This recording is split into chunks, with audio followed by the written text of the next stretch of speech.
அஸ்ஸலாமு அலைக்கும் வரஹ்மத்துல்லாஹி வபரகாத்துஹு. உங்கள் அனைவர் மீதும் சாந்தியும் சமாதானமும் என்றென்றும் உண்டாவதாக என்ற பிரார்த்தனையோடு வசந்தம் டிவி வழங்கும் ரமலான் வசந்தம் விசேட இஃப்தார் முஸ்லிம் நிகழ்ச்சியில் மீண்டும் ஒரு முறை உங்கள் அனைவரையும் சந்திப்பதில் மகிழ்ச்சி அடைகிறேன். புகழ் அனைத்தும் அல்லாஹுக்கே, அல்ஹம்துலில்லாஹ்.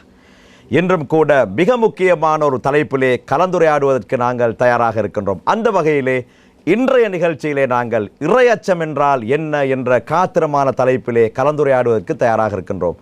சங்கை மிகு ரமலான் எமக்கு எதை போதிக்கின்றது, குர்ஆன் நமக்கு எதை போதிக்கின்றது? அனைவரும் சொல்வார்கள் இறையச்சம் என்று. ஆனால் உண்மையிலே இறையச்சம் என்றால் என்ன, முத்தகீன் என்று சொல்லப்படக்கூடியவர்கள் யார் என்ற விடயங்களை விரிவாக இன்றைய நிகழ்ச்சியிலே நாங்கள் கலந்துரையாடுவதற்கு தயாராக இருக்கின்றோம். இன்றைய நிகழ்ச்சிக்காக வேண்டி மிக முக்கியமான ஒரு ஆளுமையை நாங்கள் வரவழைத்தோம். அந்த வகையிலே ஹலீஃபத்து ஷாதுலி மௌலவி அல்ஹாஜ் அஸ்ஸையித் அலவி சாலிஹ் மௌலானா முர்சி அவர்கள் இன்றைய நிகழ்ச்சிக்காக வேண்டி வருகை தந்திருக்கின்றார்கள். நிகழ்ச்சிக்குள் அவர்களை சலாம் கூறி அன்போடு வரவேற்றுக் கொள்கிறேன். அஸ்ஸலாமு அலைக்கும் வரஹ்மத்துல்லாஹி வபரகாத்துஹு. வலைக்கும் அஸ்ஸலாம் வரஹ்மத்துல்லாஹி வபரகாத்துஹு. அல்லாஹ் உங்களுடைய வருகையை கபூல் செய்ய வேண்டும். உண்மையிலே நீண்ட நாட்களாக நாங்கள் எதிர்பார்த்திருந்தோம். முதலிலே நாங்கள் நிகழ்ச்சியை இப்படி ஆரம்பிப்போம். தக்குவாவுடைய வரை விளக்கணம். தக்குவா என்றால் என்ன? அல்ஹம்துலில்லாஹி ரப்பில் ஆலமீன் வஸ்ஸலாத்து வஸ்ஸலாமு அலா சய்யிதினா முஹம்மதின் அஷ்ரஃபில் முர்சலீன் வ அலா ஆலிஹி த்தய்யிபீன த்தாஹிரீன் வ அஸ்ஹாபிஹில் அஸ்ஹியாஇல் அக்ரமீன். அல்லாஹும்ம ஸல்லி அலா சய்யிதினா முஹம்மதின் அப்திக வ நபிய்யிக வ ரசூலிக நபிய்யில் உம்மிய்யி வ அலா ஆலிஹி வ ஸஹ்பிஹி வ ஸல்லிம் தஸ்லீமன் பிகத்ரி அஸமத்தி தாத்திக ஃபீ குல்லி வக்தின் வ ஹீன்.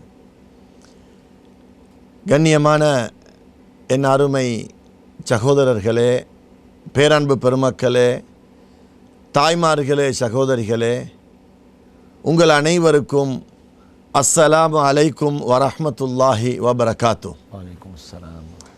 அல்ஹம்துலில்லாஹ். இந்த இடத்திலே மிகவும் சிறப்பான நமக்கு தேவையான ரமலான் மாதத்திலே அடிக்கடி எல்லா பயான்களிலும் லஅல்லக்கும் தத்தகூன், உங்களுக்கு இந்த நோன்பை நாம் கடமையாக்கியது நீங்கள் முத்தகீன்களாக மாறுவதற்காக வேண்டி என்று அல்லாஹு தஆலா சொல்லக்கூடிய இந்த குர்ஆன் ஆயத்தை எல்லா ஹுத்பாக்களிலும், மீடியாக்களிலும், ரேடியோக்களிலும் நாம் கேட்டு கேட்டு பொதுமக்களுக்கு லஅல்லக்கும் தத்தகூன் மனப்பாடமாகிவிட்டது. கண்டிப்பாக. யா அய்யுஹல்லதீன ஆமனு குத்திப அலைக்குமுஸ் ஸியாமு கமா குத்திப அலல்லதீன மின் கப்லிக்கும் லஅல்லக்கும் தத்தகூன். ஈமான் கொண்டவர்களே, விசுவாசிகளே, முஃமின்களே, உங்களுக்கு முன்னுண்டானவர்களுக்கு இந்த நோன்பு கடமையாக்கப்பட்டது போல உங்களுக்கும் நாம் அதை கடமையாக்கி இருக்கிறோம். காரணம் லஅல்லக்கும் தத்தகூன், நீங்கள் தக்வா உள்ளவர்களாக மாற வேண்டும் என்பதற்காக வேண்டி.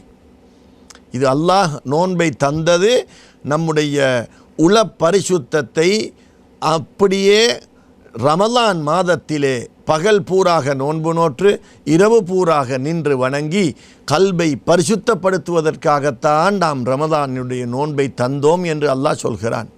இப்பொழுது நீங்கள் கேட்கிறீர்கள், தக்வா உடைய வரைவிலக்கணம் என்ன? முத்தகீன்கள் என்றால் யார்?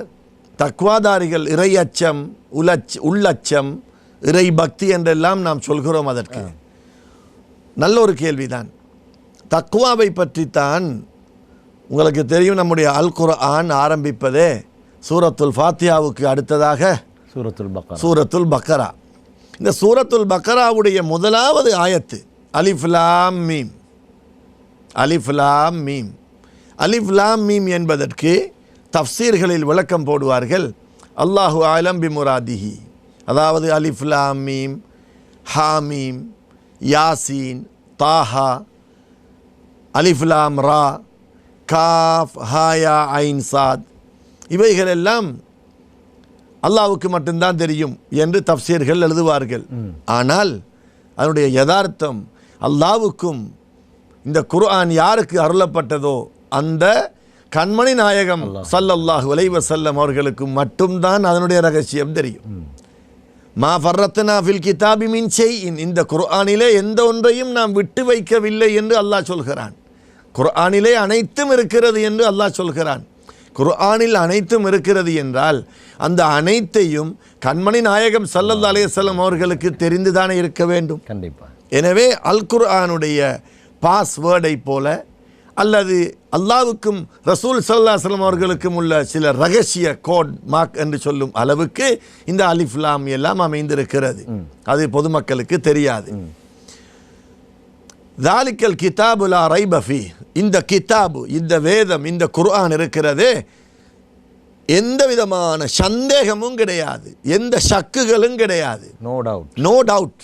இந்த குர்ஆனில் எந்த சந்தேகமும் இல்லை.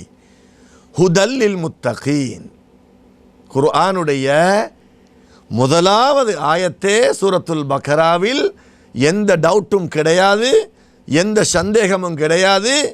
ஆனால் இந்த குர்ஆன் தக்வாதாரிகளுக்குத்தான் நேர்வழி காட்டும். லில் முத்தகீன், இந்த முத்தகீன்கள் தக்வாதாரிகள் யார் என்பதனை தொடர்ந்து அல்லாஹ் சொல்லிக் கொள்கிறான். அதில் 3 விடயங்களை அல்லாஹ் குறிப்பிட்டு காட்டுகிறான். அதில் ஒவ்வொன்றாக நாம் பார்ப்போம். ஹுதல்லில் முத்தகீன், முத்தகீன்களுக்கு இந்த குர்ஆன் நேர்வழி காட்டும். இன்னும் ஒரு குர்ஆன் ஆயத்தில் இதே சூரத்துல் பக்ராவில் அல்லாஹ் சொல்கிறான், யுதில்லு பிஹி கதீரன் வ யஹ்தி பிஹி கதீரா, இந்த குர்ஆன் அதிகமானோரை வழிகெடுக்கும், இதே குர்ஆன் அதிகமானோருக்கு நேர்வழி காட்டும். யாரெல்லாம் தக்வாவோடு பேணுதலோடு கல்பில் உள்ள திரை நீக்கப்பட்டவர்களாக, கல்பு பரிசுத்தமானவர்களாக, நஃப்சு அம்மாராவை விட்டும் நீங்கியவர்களாக, அல்லாஹுவையும் அல்லாஹுடைய ரசூல் ஸல்லல்லாஹு அலைஹி வஸல்லம் அவர்களையும் சரியான முறையிலே உணர்ந்து யாரெல்லாம் தக்வாவோடு இந்த குர்ஆனை பார்க்கிறார்களோ அவர்கள் நேர்வழி பெறுவார்கள். இஸ்லாம், ஈமான், இஹ்சான், இஸ்லாத்தினுடைய ரகசியம், அல்லாஹுவினுடைய குதிரத்து வல்லமைகள், இவைகளை அறியாத வெறுமனே பொதுமக்களாகிய நாம், குர்ஆனுக்குரிய அனைத்து ரகசியங்களையும் அறியாத நாம் வெறுமனே தமிழ் புத்தகங்கள், ஆங்கில புத்தகங்களை வாசிப்பது போல வெறுமனே வாசித்து நாம் இதற்கு ஃபத்வாக்களை எடுப்போம் என்றிருந்தால் சில நேரங்களில் பூர்வீகமான நித்திய ஜீவனான ஆரம்பமும் இல்லாத முடிவும் இல்லாத அல்லாஹ்வுடைய கலாம் என்னும் இந்த குர்ஆனை வெறும் எழுத்து வடிவில் நாம் பார்ப்போம் என்றிருந்தால் வழிகட்டு போகக்கூடிய நிலைமைகளும் ஏற்படலாம். எனவே இந்த குர்ஆனை தக்வாவோடு அல்லாஹ் பார்க்க சொல்கிறான். ஹுதல்லில் முத்தகீன், இந்த முத்தகீன்கள் யார் என்பதை அடுத்த ஆயத்தில் சொல்லும்போது அல்லாஹ் சொல்கிறான். முத்தகீன்களுக்கு வரைவிலக்கணமாக 3 விடயங்களை சொல்கிறான். அல்லதீன யுமினூன பில் கைபி வ யுகீமூன ஸ்ஸலாத்த வ மிம்மா ரஸக்னாஹும் யுன்ஃபிகூன். அல்லதீன யுமினூன பில் கைப், இந்த முத்தகீன்கள் யார் தெரியுமா?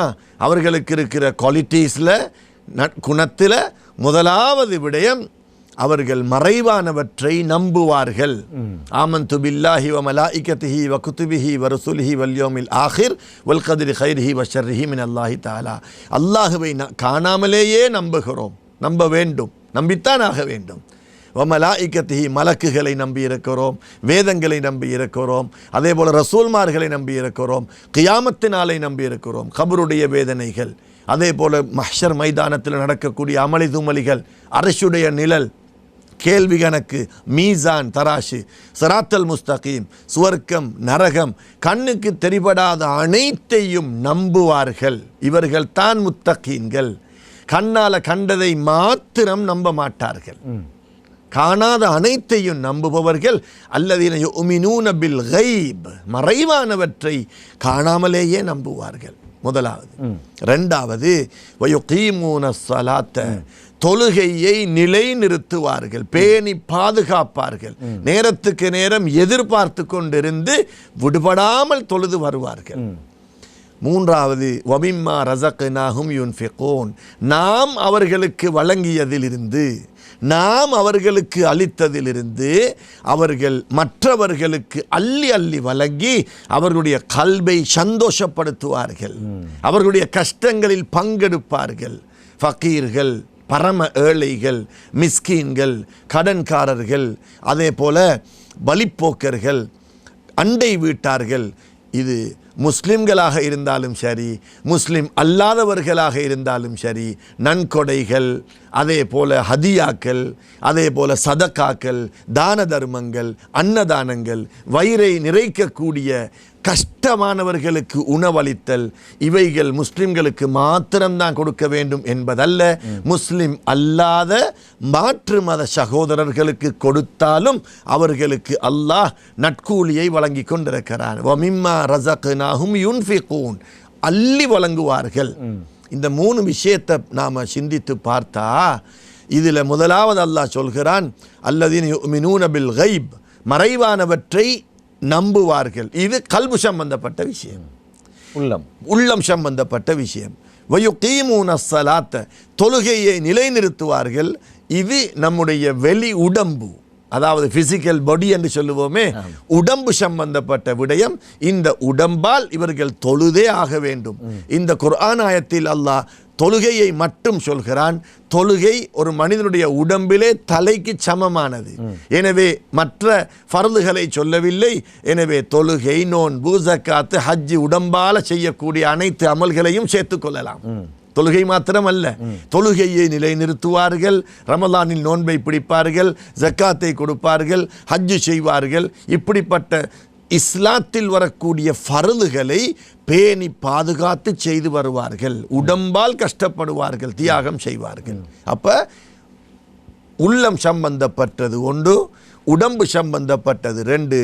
மூன்றாவது, என் அருமை சகோதரர்களே, தாய்மார்களே, இன்னொரு உள்ளம் சம்பந்தப்பட்டது, இன்னொரு கல்பு சம்பந்தப்பட்டது, அல்லாஹ்வுடைய அடியார்கள் சம்பந்தப்பட்டது. இது நமக்குள்ளே உள்ள விஷயம் அல்ல. வமிம்மா ரஸக்னாஹும் யுன்ஃபிகூன், நாம் அளித்ததிலிருந்து மற்றவர்களுக்கு அள்ளி வழங்குவார்கள். அவர்களுடைய துஆ பரக்கத்தை பெற்றுக்கொள்வார்கள். வாப்பாவுடைய குடும்பம், உம்மாவுடைய குடும்பம், கணவன் மனைவியுடைய குடும்பம், கணவனுடைய குடும்பம், புதிதாக திருமணம் முடித்து வந்த குடும்பங்கள், அதே போல தூரத்து சொந்தங்கள் இருக்கக்கூடிய கஷ்டவாளிகள், தேவையும் உள்ளவர்கள், இப்படி பலவிதமான அமைப்பில் அவர்கள் அள்ளி வழங்கி கொண்டிருப்பார்கள்.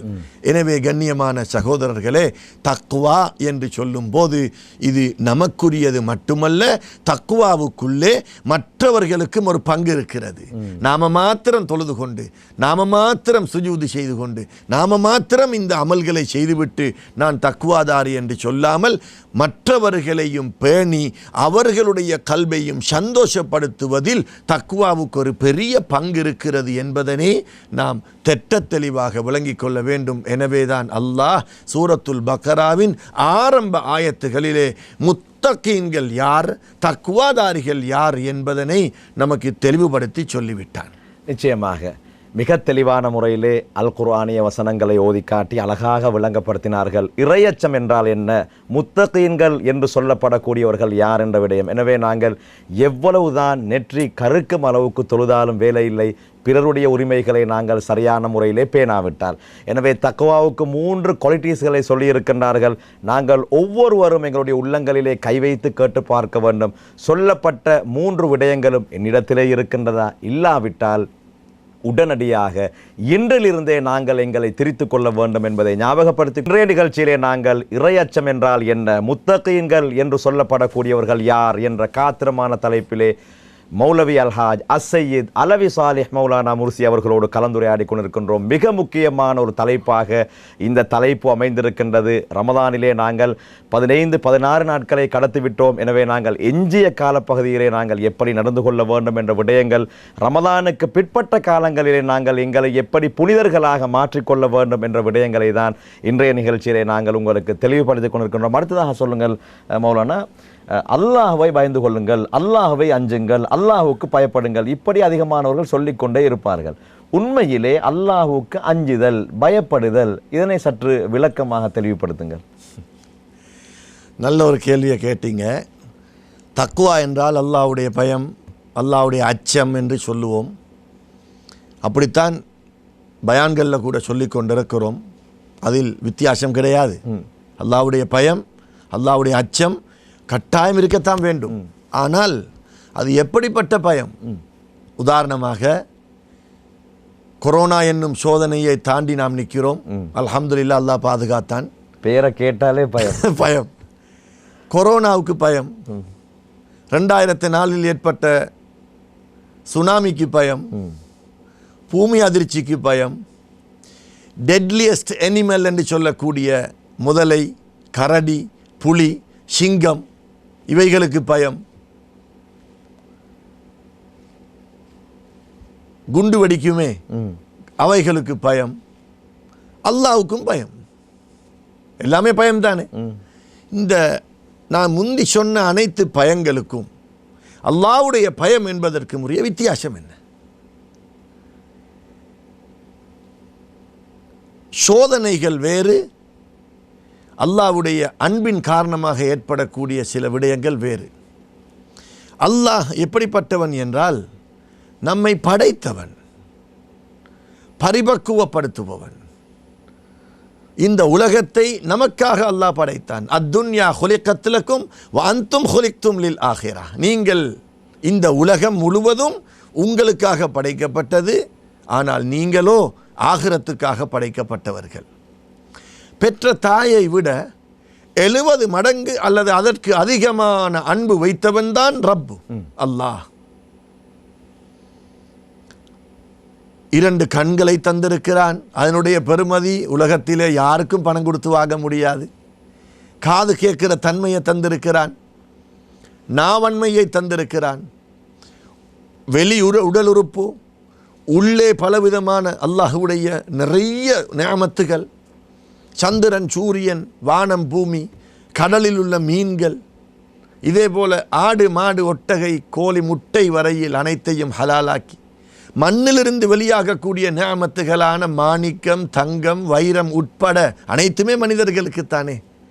அத்தோடு வெஜிடபிள்ஸாக இருந்தாலும், ஃப்ரூட்ஸாக இருந்தாலும், அரிசி கோதுமையாக இருந்தாலும் அனைத்துமே மனிதர்களுக்காகத்தான் அல்லாஹ் படைத்து வைத்திருக்கிறான்.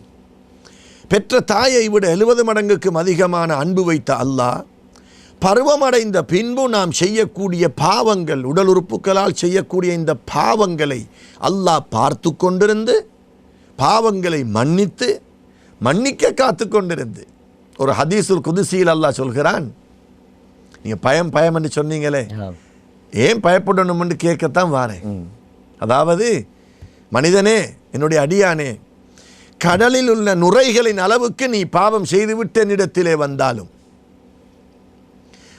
வானத்தில் உள்ள மேகங்களின் அளவுக்கு நீ பாவம் செய்துவிட்டு என்னிடத்திலே வந்தாலும், பூமியில் உள்ள மண்களின் எண்ணிக்கை அளவுக்கு பாவம் செய்துவிட்டு நீ என்னிடத்திலே வந்தாலும், உலகத்தில் உள்ள மரங்களின் இலைகளின் அளவுக்கு நீ பாவம் செஞ்சிட்டு என்னிடத்தில் வந்தாலும், இனிமேல் நான் செய்ய மாட்டேன் யா அல்லாஹ் என்று என்னிடத்தில் வந்து ஒப்புக்கொண்டு நீ தௌபா செய்தால், நீ தெரியாத்தனமாக அல்ல வேண்டுமென்று செய்தாலும் நான் அந்த பாவங்களை மன்னிக்க காத்து கொண்டிருக்கிறேன் என்று சொல்கிறான்.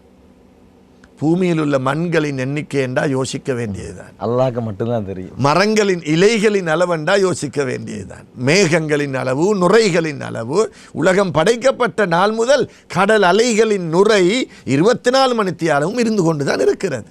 எனவே எந்த அளவு பாவத்தை மன்னிக்க காத்து கொண்டிருக்கிறான்.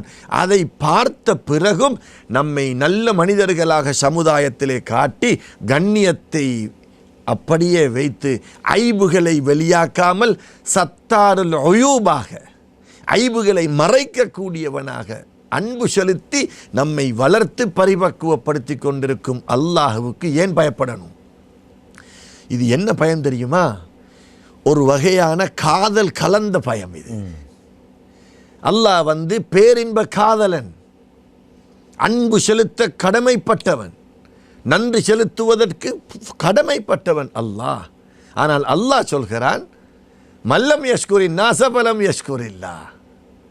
மனிதர்களுக்கு மட்டும் நீங்கள் நன்றி செலுத்த இல்லை என்றால் அல்லாஹ்வுக்கு நன்றி செலுத்தாதவர்கள் தான். எனவே என் அன்பு நேயர்களே, சகோதர சகோதரிகளே, தாய்மார்களே, அல்லாஹ்வுடைய பயம் என்று சொல்லுவது, இங்கே அல்லாஹ் திடீரென்று என்னுடைய பாவச் செயல்களினால் தூக்கி நரகத்தில் போட்டுருவானோ, என்னை முடமாக்கிடுவானோ, அல்லது ஒரு ஆக்சிடென்ட் ஆக்கி மௌத்தாக்கிடுவானோ, அல்லது என்னுடைய பாவச் செயலின் காரணமாக உடனடியாக அந்த காலத்தில் நபிமார்களுடைய உம்மத்தினர்களுக்கு வந்ததைப் போல கல்லு மலை, நெருப்பு மலை அப்படியெல்லாம் அல்லாஹு தாலா திடீரென்று பல தண்டனைகளை இறக்கிடுவானோ என்பதல்ல. அல்லாஹ்வுடைய பயம் என்பது அல்லாஹ் நம்மீது வைத்திருக்கக்கூடிய கருணை. அர் ரஹ்மான் இர் ரஹீம். இந்த பாருங்க சூரத்துல் ஃபாத்திஹாவில் பிஸ்மில்லாஹிர் ரஹ்மான் இர் ரஹீம்னு சொல்கிறோமா இல்லையா? ஷாஃபி மதுஹபின்படி சத்தம் போட்டு சொல்லியே ஆகணும். ஹனஃபி மதுஹபின்படி பிஸ்மில்லா ரஹ்மான் இர் ரஹீம் மௌனமாகவாவது சொல்லித்தான் ஆகணும். ஷாஃபி மதுஹபிலே இமாம் ஷாஃபி ரஹ்மத்துல்லாஹி அலைஹி அவருடைய கருத்துப்படி பிஸ்மில்லாஹிர் ரஹ்மான் இர் ரஹீம் சூரத்துல் ஃபாத்திஹாவுடைய ஆயத்துகளுள் ஒரு ஆயத்து. அதில் அர் ரஹ்மானும் அர் ரஹீமும் வருகிறது. அர் ரஹ்மான் என்றால் இந்த உலகத்திலே நல்லவர்கள் தீயவர்கள் அனைவருக்கும் ஒன்று போல் கிருபை செய்பவன். அர் ரஹீம் என்றால் மறுமையில் முஃமின்களுக்கு மாத்திரம் கிருபை செய்பவன். அப்போ பிஸ்மில்லாஹிர் ரஹ்மானிர் ரஹீம் என்று தொழுகையில் தக்பீர் கட்டிய பிறகு அர் ரஹ்மான் அர் ரஹீம் என்று சொன்னோமா இல்லையா? சொல்கிறோம். மறுபடியும் அல்ஹம்துலில்லாஹி ரப்பில் ஆலமீன் சொல்லிவிட்டு அர் ரஹ்மானிர் ரஹீம் என்று மறுபடியும் சூரத்துல் ஃபாத்திஹாவுக்குள்ளே நுழைந்து நின்ற நிலையில் 2ஆம் தடவை நாம் சொல்லுவதை அல்லாஹ் விரும்புகிறான், ரசிக்கிறான். அர் ரஹ்மானிர் ரஹீம், அல்லாஹ் கிருபையாளன், இரக்கமுள்ளவன், அதிகமான இரக்கமுள்ளவன். அர் ரஹ்மான் mercy என்று இங்கிலீஷில் சொல்லுவார்கள். he is the most merciful, he is the most merciful. அல்லாஹு தஆலா அதிகமான கருணையுள்ளவன் என்று சொல்லுவோம். அதிகமான கருணை என்பதற்கு அதற்கு விளக்கம் கொடுக்கிறார்கள். நாம் எந்த பாவம் செய்தாலும் அதை மன்னிப்பது அல்லாஹ்வுடைய குணமாக இருப்பதனால், பெற்ற தாயை விட 70 மடங்குக்கு அதிகம் என்பதனால், அந்த அன்பை உன்னுடைய பாவச் செயல்களால், நீ செய்யக்கூடிய அநியாயத்தால், உன்னுடைய கெட்ட எண்ணங்களால் அல்லாஹ் உன் மீது வைத்திருக்கக்கூடிய கருணையை குறைத்து விடாதே. அந்த பயம். யா அல்லாஹ், நான் பாவியாக இருக்கிறேன், நான் எவ்வளவு தௌபா செய்தாலும் நான் செய்யக்கூடிய இந்த பாவ செயல்களின் மூலம் நீ என்னை தூரமாக்கி விடாதே. அந்த பயம், காதல் சம்பந்தப்பட்ட பயம் இது. யா அல்லாஹ், நீ என்னோடு வைத்திருக்கிற அன்பு, ஷிர்க்கை தவிர மற்ற அனைத்தையும் மன்னிப்பேன் என்று அல்லாஹ் சொல்கிறான். இணை வைப்பதை விட அனைத்தையும் மன்னிப்பேன். ஏன் தெரியுமா? நீ எனக்கு சொந்தமானவன், நீ எனக்கு சொந்தமானவன். நீ இன்னொருத்தனை வணங்காத, இன்னொருத்தனுக்கு தலை குனியாத, உனக்கு இன்னொருவர் தேவையில்லை, நானே போதுமானவன். உனக்கு உடம்பை தந்தேன், எனது ரூஹை தந்தேன், உலகத்தை உனக்காக படைத்தேன். நான் உன்னோடு வைத்திருக்கிற அன்புக்கும் கருணைக்கும் நீ யாரிடத்திலும் கை நீட்டவும் வேண்டாம், யாரையும் தவக்குள் வைக்கவும் வேண்டாம். நான் உன்னை மிகவும் நேசிக்கிறேன் மனிதனே, நீ என்னுடைய அடியான். நீ பாவம் செய்தாலும் மனிதன் என்ற அமைப்பில் நான் உன்னை மன்னித்து, சில குர்ஆன் ஆயத்துகளில் உன்னுடைய பாவங்களை நன்மைகளாக மாற்றி விடுவேன். பாவத்தை நன்மைகளாக மாற்றுறதாக இருந்தால் எப்படிப்பட்ட கருணை அது! படைச்ச ரப்பு. எனவே அல்லாஹ் நமக்கு அநியாயம் செய்ய மாட்டான், துரோகம் செய்ய மாட்டான், தண்டிக்க மாட்டான், தண்டனை தருவான், இல்லை என்று சொல்லல. ஆனால் அல்லாஹ் அந்த அளவு தண்டிக்கிற அளவுக்கு இரக்கம் இல்லாதவன் அல்ல. இன்ன ரஹ்மதி வசிஅத் குல்ல ஷை என்ற இரக்கம் அனைத்திலும் பொதிந்து விட்டது. கலபத் கலபி என்று சொல்கிறான் அல்லாஹு தஆலா. கலபத் கலபி என்ற கோபத்தை முந்தி விட்டது. ரஹ்மத்துல் ஆலமீன் கண்மணி நாயகம் ஸல்லல்லாஹு அலைஹி வஸல்லம் அவர்கள் அல்லாஹ்வை பற்றி தெளிவாக நமக்கு சொல்லி தந்தார்கள்.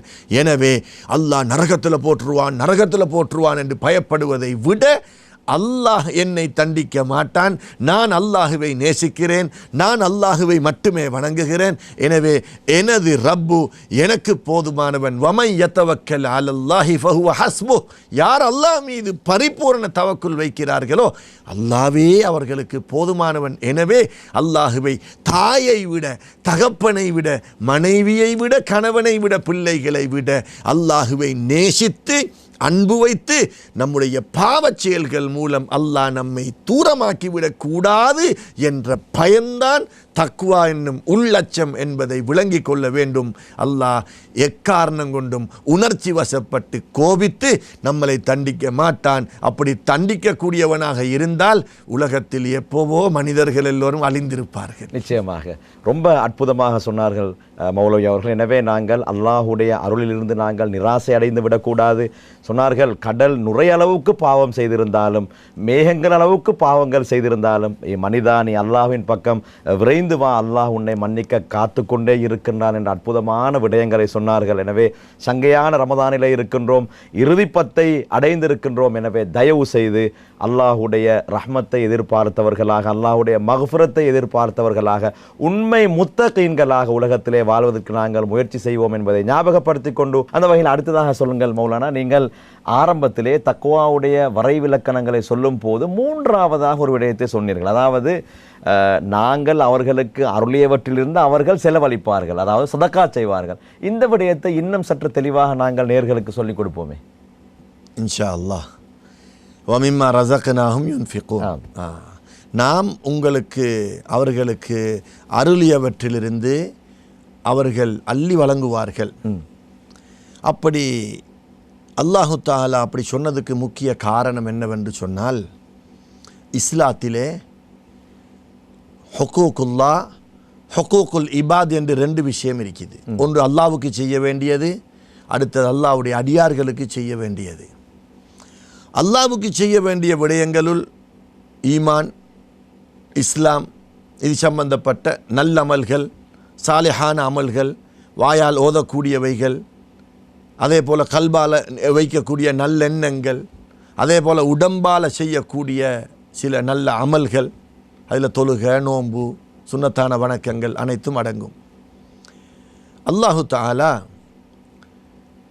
இஸ்லாத்தினுடைய ஃபர்லான அமல்களுள் ஜக்காத்தை மிக முக்கியமான ஒரு ஃபர்லாக ஆக்கினான். அதுக்கு காரணமே மக்கள் கஷ்டப்படக்கூடாது என்பதனால். பிறர் நலம் பேணுதல். ஹஜ்ஜு பணம் உள்ளவர்களுக்கு மட்டும் இன்னொரு நாட்டுக்கு போய் செய்யணும். நோன்பு ஏழைகள், பணக்காரர்கள், கஷ்டவாளிகள், நோயாளிகள் அல்லது நோன்பு பிடிக்க முடியாதவர்களை தவிர ஏனைய அனைவரும் நோன்பு பிடிக்க வேண்டும். தொழுகை அனைவரும் தொழுதாக வேண்டும். இந்த ஜக்காத் என்று சொல்லும் போது ஜக்காத்து ஃபர்லானது. இந்த ஜக்காத்துக்கு கீழே எவ்வளவோ சுன்னத்தான மக்களுக்கு தேவையான விடயங்கள் இருக்கின்றன. உதாரணமாக சொன்னால், அக்கீக்கா கொடுக்குறோம். ஆம்பளை பிள்ளை ஒன்று கிடைச்சா 2 ஆடு, பொம்பளை பிள்ளைக்கு 1 ஆடு. அக்கீக்கா எது? 100 ரக்காத்து சுன்னத்து தொழுவதா, அல்லது 10 நோன்பு பிடிப்பதா, அல்லது ஏழைகளை கொண்டு வந்து வீட்டில் இட வசதிகளை கொடுத்து வாழ வைப்பதா என்று பார்த்தால், அக்கீக்காவுடைய ரகசியமே அக்கீக்காவை 3ஆக பிரிக்க வேண்டும். 1 குடும்பத்துக்கு தாய் தகப்பன் உட்பட, 2வது அண்டை வீட்டார்களுக்கு, 3வது மிஸ்கீன்கள் ஃபக்கீர்களுக்கு. ஒரு பிள்ளை பெற்றெடுக்கப்பட்டால் அந்த பிள்ளைக்கு கொடுக்க வேண்டிய அந்த இன்சூரன்ஸ் அக்கீக்காவிலே குடும்பத்தை கவனியுங்கள், அண்டை வீட்டார்களை கவனியுங்கள், ஏழை பரம ஏழை மிஸ்கீன்களை கவனியுங்கள் என்பது அக்கீக்காவுக்குள்ளே அடங்கி இருக்கிறது. உதுஹையாவை எடுத்துக்கொண்டால், ஆட்டரைச்சி எடுத்து என்ன செய்வோம்? சாப்பிடுவோம். அப்போ உங்களுக்கு குழந்தை கிடைச்ச சந்தோஷத்துக்காக 7 நாளாகின உடனே நீங்கள் என்ன செய்யுங்க? சாப்பாடு கொடுங்க, அக்கீக்கா கொடுங்க. உதுஹையா, கஷ்டவாளிகள், இறைச்சியே சாப்பிட வசதி இல்லாதவர்கள் இருப்பார்கள். உதுஹையா, இப்ராஹிம் அலைஹிஸ்ஸலாத்து வஸ்ஸலாம் அவர்கள் இஸ்மாயில் அலைஹிஸ்ஸலாம் அவர்களை அறுக்க அறுபடவில்லை. எனவே அதற்கு பகரமாக சுவர்க்கத்திலிருந்து ஒரு ஆட்டுக்குட்டியை அனுப்பி அதை அறுக்கச் சொன்னார்கள். அதுதான் முழு உலகத்திலும் உள்ள அனைத்து பணக்காரர்களும் இப்ராஹிம் அலைஹிஸ்ஸலாம் அவர்கள் செய்த அந்த அமலை அதே நாட்களில் அறுப்பதை அல்லாஹ் பார்த்து இப்ராஹிம் அலைஹிஸ்ஸலாத்தை நினைச்சு அல்லாஹ் சந்தோஷப்படுகிறான். எனது தோழர் ஹலீல் செய்த வேலையை இப்பொழுது பணக்காரர்கள் செய்கிறார்கள். எல்லா வீடுகளிலும் ஆட்டிறைச்சி மாட்டிறைச்சி அனைத்தையும் பங்கீடு செய்து சாப்பிட்டு கொண்டிருக்கிறார்கள்.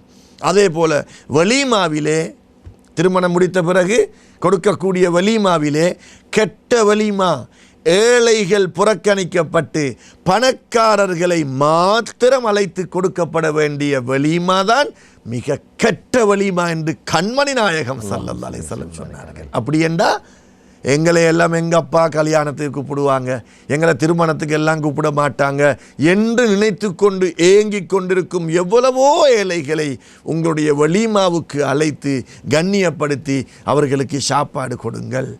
இப்படி தமத்தோடைய அமைப்பில் ஹஜ்ஜிக்கு போனால் அல்லது உம்ராவுக்கு போய் ஏதாவது வாஜிபுகள் என்ன சரி ஒரு பிரச்சனை வந்துருச்சுண்டா நாம் என்ன செய்யணும்? தமு கொடுக்கணும், பெனல்ட்டி கொடுக்கணும். இந்த பெனல்ட்டி காசாக இவ்வளவு கொடுங்க அல்லது அப்படி செய்யுங்க, நீங்கள் 10 தவாஃபு செய்யுங்க, மினாவில் இன்னும் 5 நாள் கூட இஹ்ராமோட வெயிலில் காய்ங்க என்று சொல்லல. பெனல்ட்டி என்று சொன்னால் ஆடு அறுத்து ஏழைகளுக்கு கொடுங்க. எப்போதுமே பிறர் நலம் பேணுதல், பிறர் நலம் பேணுதல் தான் இஸ்லாம். ஹுக்கூக்குல் இபாத், அடியார்கள். அது மாத்திரமல்ல, நீங்கள் சாப்பாட்டை எல்லாம் கொடுத்துட்டு வலா துபுத்திலு சதகாத்திக்கும் பில் மன்னி வல் அதா, உங்களுடைய சதகாக்களை தான தர்மங்களை சொல்லி காட்டுவது கொண்டும் நோவினை செய்வது கொண்டும் பாத்திலாக்கி கொள்ளாதீர்கள். சொல்லி காட்டாதீங்க.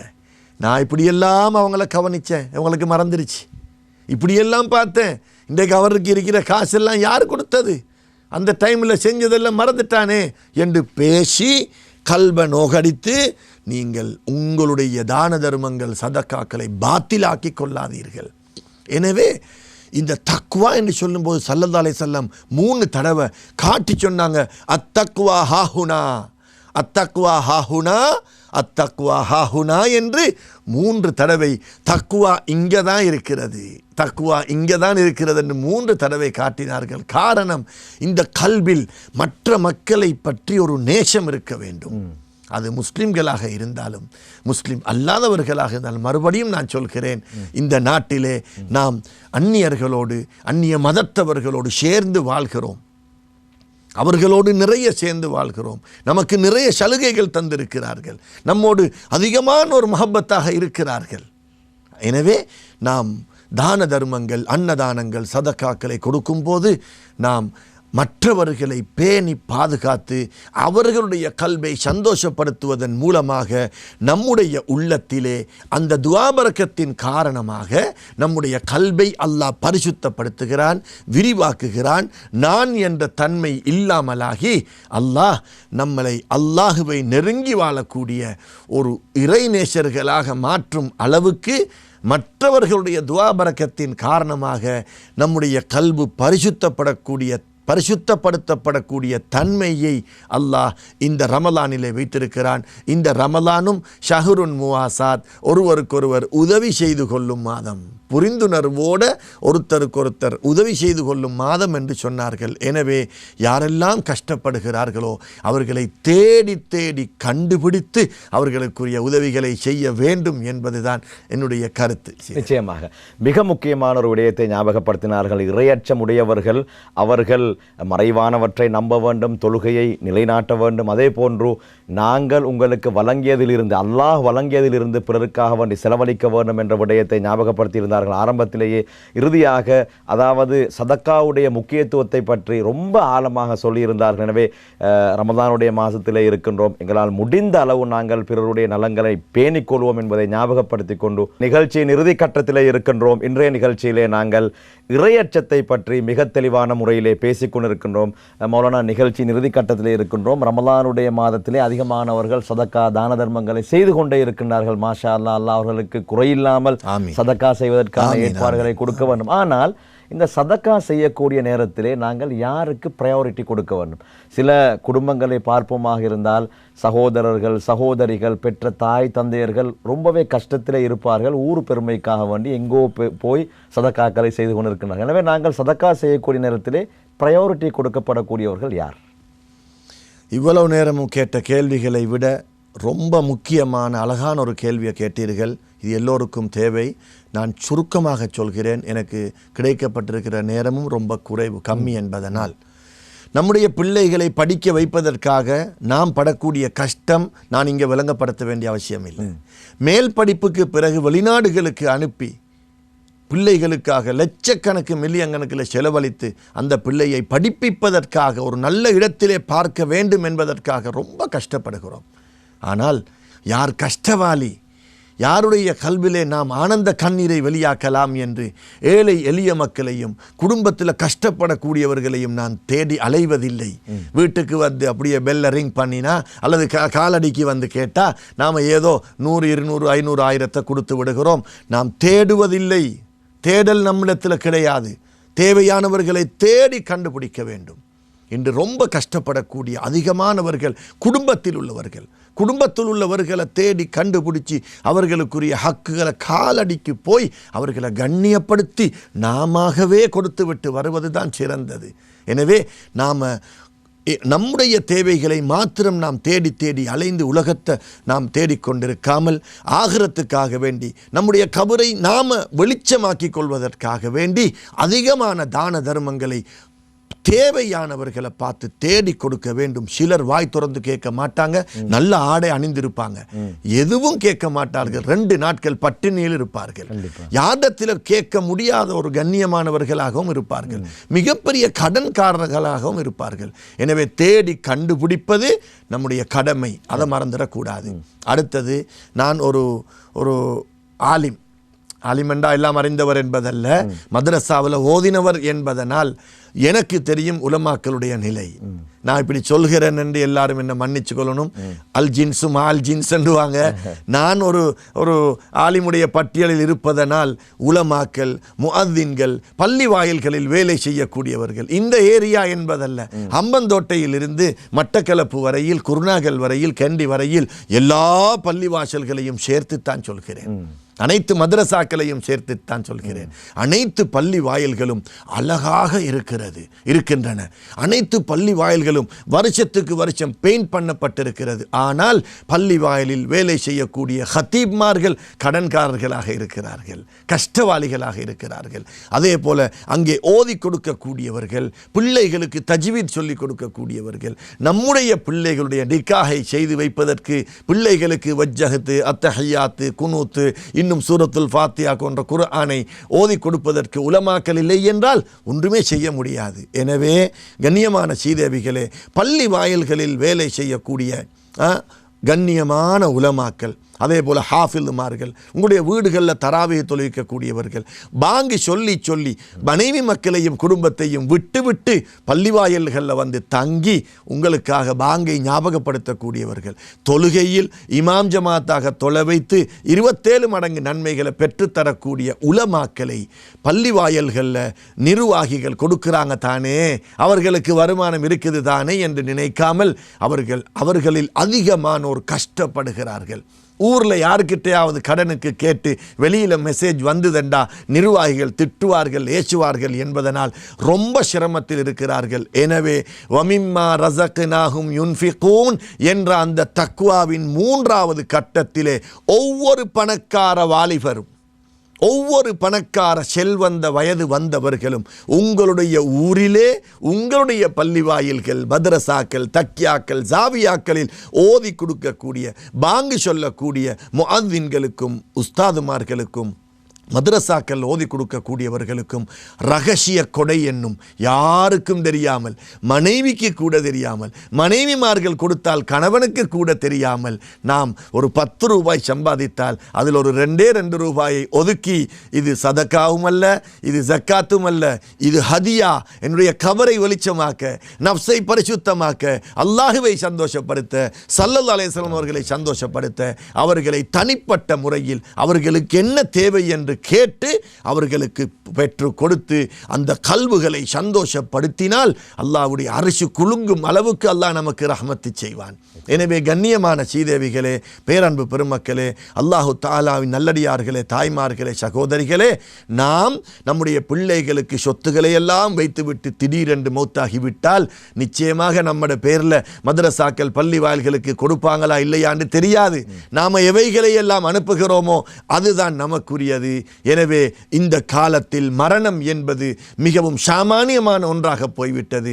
இளம் வயதில் மரணிக்கிறார்கள். எனவே நாம் சம்பாதித்த சம்பாத்தியத்திலிருந்து சந்தோஷத்தோடு மகிழ்ச்சியோடு கஷ்டவாளிகளை தேடி கண்டுபிடித்து அள்ளி அள்ளி வழங்கி அனைத்து பிரச்சனைகளையும் எல்லோரும் சேர்ந்து நாம் அவர்களை சந்தோஷப்படுத்தி அவர்களுடைய மனதால் கேட்கக்கூடிய துவாக்களுள் நாம் சொல்லாமலே துவா செய்யுங்க என்று கெஞ்சாமலேயே நம்மை நினைத்து ஆனந்த கண்ணீர் வடிக்கும் அளவுக்கு உலமாக்களையும் ஃபக்கீர்களையும் மிஸ்கீன்களையும் அதே போல குடும்பத்தில் கஷ்டப்படக்கூடிய கஷ்டவாளிகளையும் கவனித்து அவர்களுக்குரிய சரியான சதக்காக்களையும் ஹதியாக்களையும் கண்ணியமாக கொடுத்துவிட்டு அப்படியே அதை மறைத்து விட்டால் அல்லாஹ் எதிர்பார்க்கக்கூடிய தக்குவாதாரியாக லஅல்லக்கும் தத்தகூனுக்கு தகுதியானவர்களாக நாம் நோன்புக்கு பிறகு கண்ணியமாக வாழலாம் என்பதை சொல்லி என்னுடைய இந்த உரையை முடித்து கொள்ளுகிறேன். அஸ்ஸலாமு அலைக்கும் வரஹ்மத்துல்லாஹி வபரகாத்துஹு. வலைக்கும் அஸ்ஸலாம் வரஹ்மத்துல்லாஹி வபரகாத்துஹு. ரொம்பவே அற்புதமாக சொல்லியிருந்தார் இறுதியிலே. எனவே அல்லாஹ் உங்களுக்கு வழங்கியதில் இருந்து மறைமுகமாக உங்களால் முடிந்த அளவுக்கு நீங்கள் சதக்கா தான தர்மங்களை அள்ளி அள்ளி அள்ளி வழங்குங்கள் என்பதை இன்றைய நிகழ்ச்சியின் சிந்தனையாக கூறிக்கொண்டு இன்றைய சிறப்பான கலந்துரையாடல் நிகழ்ச்சியை நிறைவு செய்து கொள்கின்றேன். சிரமம் பாராத எங்களுடைய கலையகத்திற்கு வந்து நல்ல பல கருத்துக்களை என்னோடு பகிர்ந்து கொண்ட ஹலீஃபத்து ஷாதுலி மௌலவி அல்ஹாஜ் அஸ்ஸயீத் அலவி சாலிஹ் மௌலானா முர்சி அவர்களுக்கு நன்றிகளை தெரிவித்துக் கொள்கின்றோம். ஜஸாக்குமுல்லாஹு கைரன். அல்ஹம்துலில்லாஹ். பாரக்கல்லாஹு ஃபீக்கும். இந்த அளவில் இன்றைய ரமலான் வசந்தம் விசேட இஃப்தார் முஸ்லிம் நிகழ்ச்சி நிறைவுக்கு வருகிறது. உதவி தயாரிப்பாளர் முகமது அஃப்னாஸுக்கு நன்றிகளை கூறிக்கொண்டு விடைபெற்றுக் கொள்கின்றேன். அஸ்ஸலாமு அலைக்கும் வரஹ்மத்துல்லாஹி வபரகாத்துஹு.